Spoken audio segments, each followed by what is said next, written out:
Hey, buddy. How are you, man? How are you? I'm good, man. Really good. Favorite part about being in a band, the brotherhood. The brotherhood and the trust.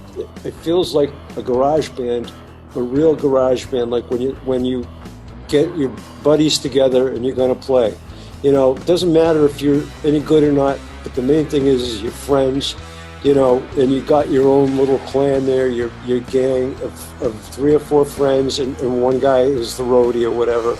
It isn't about like whether or not you can play any good, or maybe you get to play at the high school dance, but you know, it isn't about who's any good or not. You're there because you're buddies. But with this band, it feels like that, only we can play. Well, there are 3, really.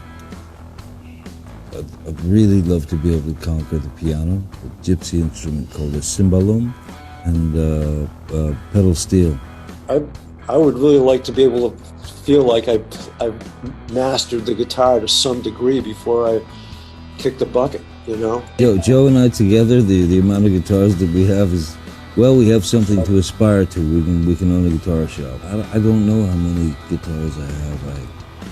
They weirdly popped into my life, you know. There's a guitar right there, that Tiger Strap Les Paul up there.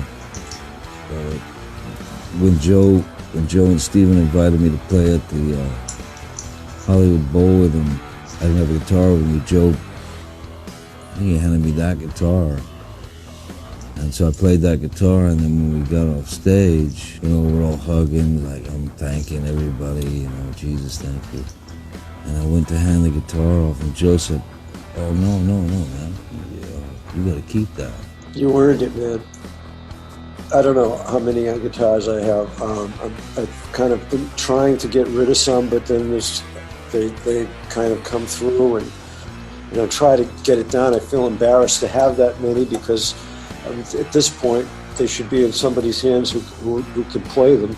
You know, there are people out there that don't have, aren't lucky enough to have extra guitars. I think the most I've ever had is close to 500, but it's much less than that now. I think rock and roll will be rock and roll, and we're saying that under the assumption that in 100 years, anything will be. Or you finish it with a period, because or an exclamation point, because that's what rock and roll will be. My advice: don't stop. Just keep going. Keep playing.